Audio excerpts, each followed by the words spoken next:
What is up guys, Max here, and welcome back to another tutorial. Now in today's tutorial we'll be covering how to make my logo animation that you just saw pop up when I said, what is up guys, Max here. I can repeat that every time. It's become a tradition. But Faye asked me in a message, hi Max, how do you make your logo picture pop up like that? How many keyframes, etc. I looked into your videos, didn't find that tutorial. Thanks. Well, Faye, now there's a video about it, so thank you for asking the question. Here it is. So if you don't recognize it from every single video, logo pops up and this splashes open, and actually there's more to it, I just never show it, and then a subscribe thing pops down, but I decided not to use the subscribe thing, and it goes out. I cut it from here and do some stuff to make it stay right here. And yeah, that is it. It's a really simple circle that pops open with the two logos and my name. So let's get started. Let's make this thing happen. But one quick note before we get started. If you'd like to download this project file, I have it down in the description via a Mediafire link. Feel free to download it, browse around, see what I did, follow along. You get the spiel. Yeah. To get started with making this thing, we need to make a composition. So what we're going to do is right click in our project panel, new composition, and it is a 4K composition, 3840 by 2160, because all my videos are in 4K, so I made the logo intro 4K. And the duration, we're going to set it to around 10 seconds at 60 frames per second, because I always do animation at 60 frames for like logos and stuff. So when I export to my final stuff, I can downgrade the frame rate to like 23.976 for YouTube. So what we're going to do first off is just drag in the original to our composition just to see what it looks like, to kind of analyze it frame by frame. So first off, we're going to make the circle pop in with a picture, and the circle pops in, it grows real big, shrinks down, kind of bounces a little bit into its scale. So what we'll do first off is we need to make an ellipse that is kind of the same size as this. So click your ellipse tool right here. Let's make the fill kind of red right now so we can kind of change the color. Make sure your stroke is set to none, so click stroke. On your stroke options, set it to this little slash right here. We don't want a stroke on it. And hold shift when you draw your ellipse out and draw an ellipse that's kind of the same size. You can click T on your keyboard on your shape layer to make it a little transparent, so when you drag it on top of this, it could be kind of the same size. Next step is to actually take your anchor point and put it towards the center of the shape. So when we scale it down, it can be kind of the same size. So hit S on your keyboard, and the 100% scale is going to be right about there. Actually, undo that. Let's jump into our contents of the shape, ellipse. Let's do the ellipse path size. We can make it a little smaller, just like that. So we're not actually affecting the entire scale, we're just affecting the path size. So I'm pretty happy with this size. This looks pretty good. What do you guys say? Yeah, I'm good with that. Cool. So what we'll do now is make sure that your anchor point is completely centered. And once you do that, we can start scaling this thing. So right now it's at 100%. So what we want to do is click S on your keyboard for your shape layer and keyframe the scale at 100%. And then we want to go back in our timeline to 0 seconds, because right here in the timeline it needs to be 100%. It's done. It's no longer moving.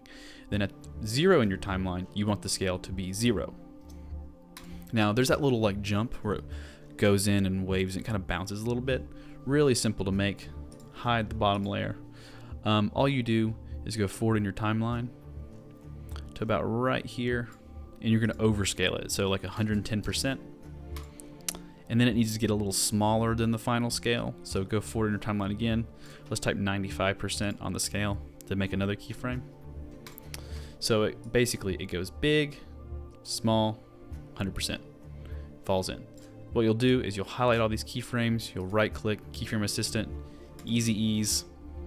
Let's go ahead and play that to see what it looks like. Just like that. Looks pretty good. we'll spread these out just a little bit, just to give it a little more time. And then the next step is to jump into our graph editor and change the keyframes a little bit. So as soon as you jump into your graph editor with your easy ease, you can already see that some stuff has been going on. We'll zoom in a little bit, but first off, we just need to grab the first part anchor point, grab this handle in your speed graph, and move it forward. So it zooms in kind of slow, speeds up, stuff like that. Cool. What we can do now is take the fill, turn it to white, jump out of your graph editor. Let's go ahead and make it fit so we can see what's going on, and hit play and see how this performs.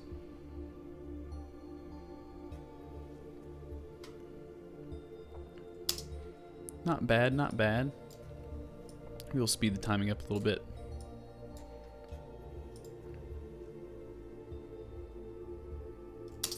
I like that. Now let's watch our original to see what it looks like. It's a little faster, I think, but I'm pretty happy with this. It doesn't have to be exact. It's actually pretty smooth. Not too bad. All right, so next off, we need to put a picture in this thing. So what we'll do is we will duplicate this layer, Command D on shape 1. Change the fill color to something else. I don't know, we can do like blue or something. Drop down into our contents, ellipse 1, ellipse path, and make the size a little smaller. And then what we'll do is we'll move it forward a little bit in time. So if you click U on your keyboard and see the keyframes, it's the exact same thing, except it does that. So if you didn't catch what I just did, Command Z, Command D on your keyboard to duplicate your layer, what you just created.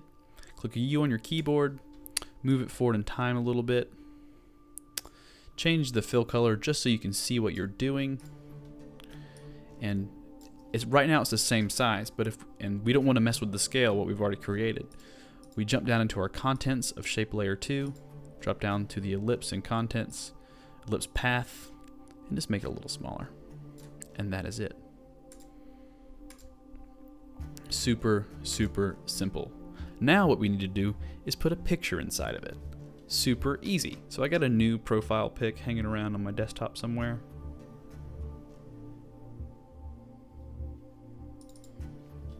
So I'll drag in a photo to our project. It's this my profile picture you see for all my YouTube videos. I'll drag this down between these two layers right here, and I'll scale it down a little bit so it fits the circle perfectly, pretty much perfect.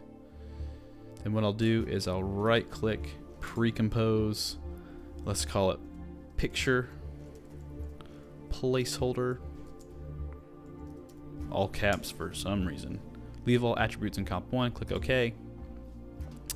And then what we'll do, click T on our keyboard for shape layer 2, turn the opacity back to 100%, and then take the track matte and do alpha matte shape layer 2. So basically we're allowing our pre-comp right here, picture placeholder, to only show through shape layer 2. So what happens is it does that. So let's click play.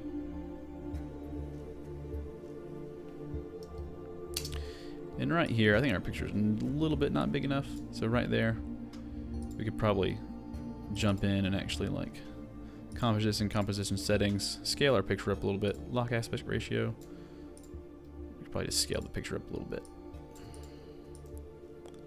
Inside of here, it'll be different for you because you might use a different picture. Comp 1, yeah, right there is good. Hit play. And that is going on to be something pretty cool.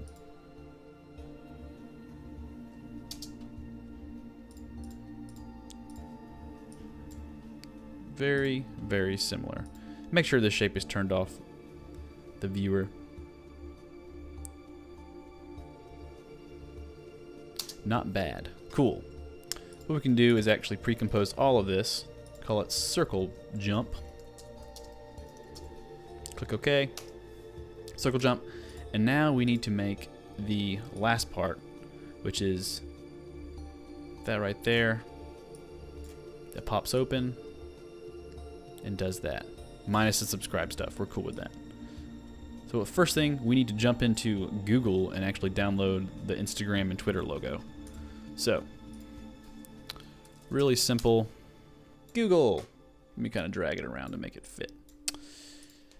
Instagram logo PNG. Images. Search tool size, large. I always do a large one. That looks weird. You know what? We'll just do any size. Any size.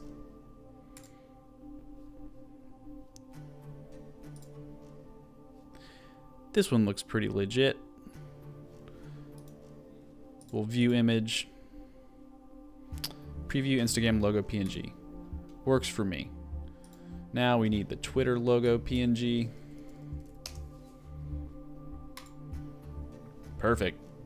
View image. Save image as. Save. Show in our Finder. What we'll do is drag these into our project. Cool, now that these are brought in, what we'll do is we will put them onto our thing. Let's hide our logo under here. Instagram, Ratcha, and Twitter, Ratcha. They're both about the same size already, so that's pretty good. What we'll do is we will make these bad boys the size we need them to be, which is pretty small. So right there, and just for reference, because when I first made this, I just chose whatever size I thought looked cool, but I will reference my original to kind of get the exact same size. So drag it right here. That looks about the same. Take our Twitter logo and make it small. That looks pretty similar. Cool. Then what we'll do now, you're going to pre-compose each one of these after you've made them really small. Right click, pre-compose. We'll call this one Instagram. Move all attributes into the new composition. Click OK. And then on the Twitter logo, right click, pre-compose, Twitter. Move all attributes into the new composition. Then what you'll do is take your anchor point tool, grab this anchor point, move it into the middle of Twitter. On Instagram, do the same thing, grab the anchor point, move it to the middle of this. For a very good reason, because when we make them scale like they do in the original, turn all these off, look at our original, they scale up right there, and they kind of bounce. Boom, boom. Okay, really simple. So what we'll do is we'll do the first one. Let's do Instagram first.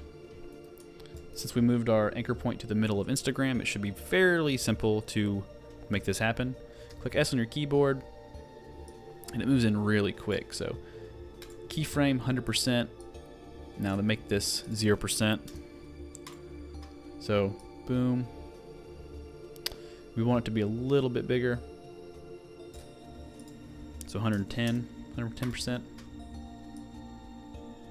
And it just bounces. So 105 or 108%. Back to 100%.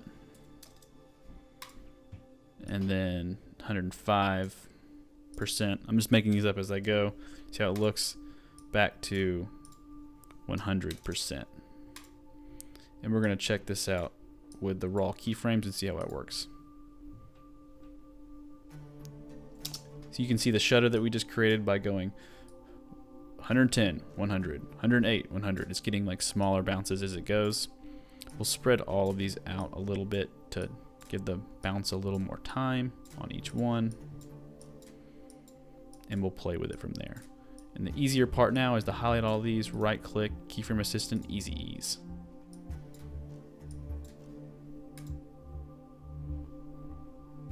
Probably too many bounces. Get rid of the last two.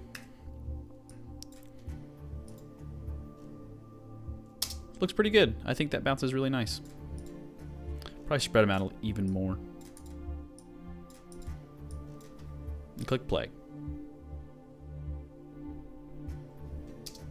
Let it play for a little longer just to see how it looks. I like that bounce, it looks nice. What you'll do is copy these keyframes and just paste them on the Twitter logo at the same time. So click U, I copy these, pasted them onto the Twitter one, and what we'll do, turn our circle jump back on. This comes in.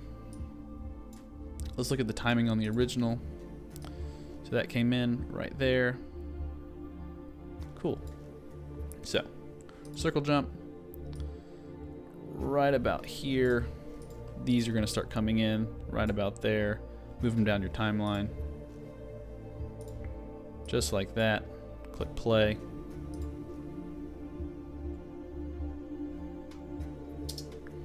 Probably do the opening a little longer, more time.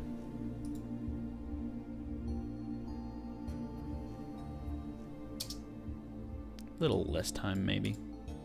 Maybe we'll jump into the graph editor on each one of these. Actually, I could zoom in a little bit on both. Just like that. Click play, see how it looks. And then we'll offset these a little bit, just like that.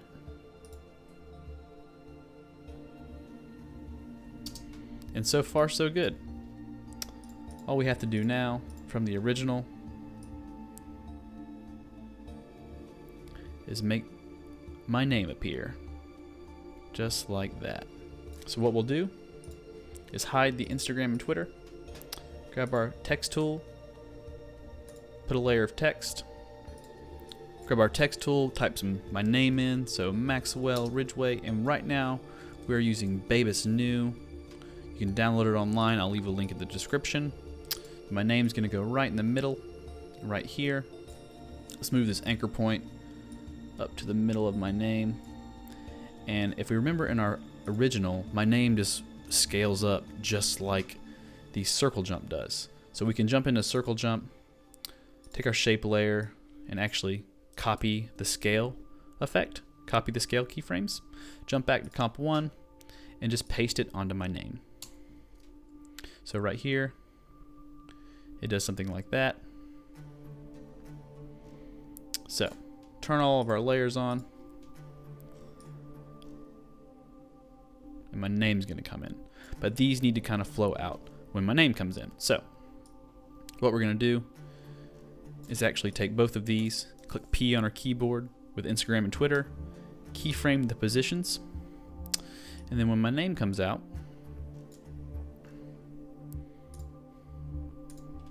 each one of these will move out, just like this.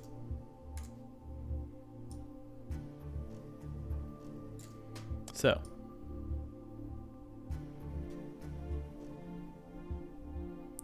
name goes out. They're actually going to go further out than my name actually shows.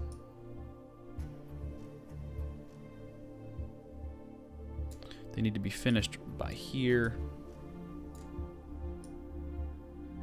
What we'll do is we'll right click from Assistant Easy Ease and kind of see how it plays out. See what kind of timing things we need to change to make it work. Click play. I think in the original animation, the Twitter pops up a lot earlier than the Instagram. So what we'll do is we will move Instagram down the timeline some. Just like that. And then we will grab the Twitter position keyframes and move them down the timeline to match up. Just like that. Line these up. They're not one to land on the frames, which is kind of strange.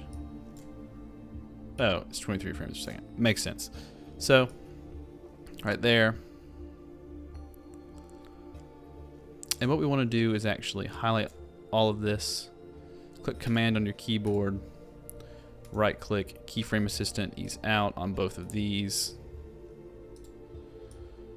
Highlight these two keyframes, ease in, highlight these two keyframes, easy ease. Yes, I know there's shortcuts, but I like doing it that way. So, we need these to speed up to about right there to finish up. Just like that. I think in the graph editor, we want to speed them up a little bit too. So on the Instagram one, we'll grab this right here and actually bring it in some. Right there. On this one, do the same thing.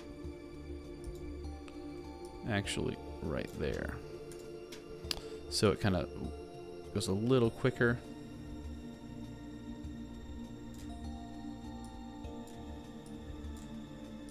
Just like that. Move the keyframes back a little bit, just until it looks almost perfect. And look at there.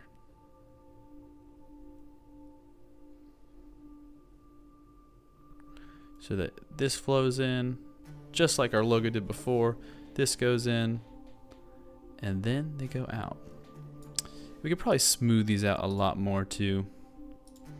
If we go into our graph editor and actually grab these keyframes and move it out like that. Give it a little more edge. We need it to start a little earlier.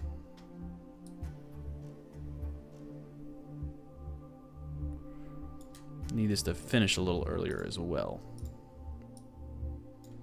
Just like that. And on the outro, we will grab this anchor and move it in a little bit as well.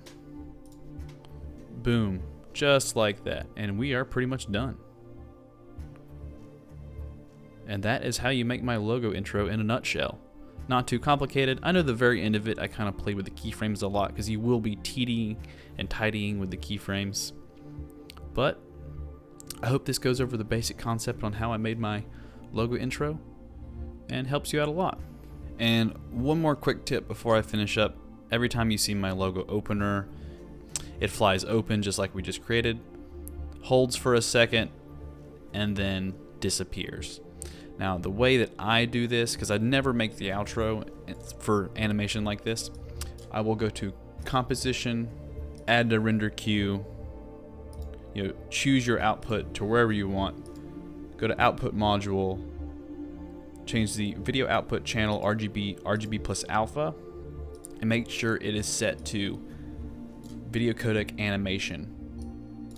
Click OK for format options, animation, OK. And then you'll render out that animation, which basically it's just a animation that just goes to here and stops. And once you're inside of Premiere Pro and you pull in that animation, which is right here, this is my current one. There's the outro that pops in, or my old one goes in, and then what I do is I'll just duplicate this right here so you can see exactly what I do. Is I do that, then I right click right here on the timeline of the footage, add frame hold, which it'll hold the frame for a little bit right here, and then I option click and drag out the footage, right click, speed duration, reverse speed. So basically it goes in like that, holds for a second, then reverses itself out. So I don't actually have to make the outro animation myself. It just does it for me in Premiere, which is really helpful. Now if you want to do this inside of After Effects, it's actually really easy. What you're going to do is just highlight all of your work, right click, pre-compose, call it whatever you want to call it, click OK. So it goes in right here, does that. So click Option bracket on your keyboard to close off this composition to right here. Command D, duplicate it, drag it down the timeline, right click, time, reverse layer. This layer's been reversed, so you want this to be an 8-second animation. Drag this out so it does this. It goes in, and then it goes out. Simple as that. Easy squeezy lemon peasy. That was awesome. Other than that, as always, I'm Max. Please like and subscribe. I hope you enjoyed this and I hope you found this helpful. And feel free to leave a comment, leave a question. If it was too complicated or you think I should do it again and explain it more, feel free to ask. I would gladly like to help out because I do feel like this one went a little longer. It was a little more complicated than what I normally do. But I just want to thank you guys for supporting my work and watching my videos. It's really motivational and helpful to hear from you guys, all the nice compliments I get, and I really like helping out. So, thank you, and I'll catch you guys next time. Peace.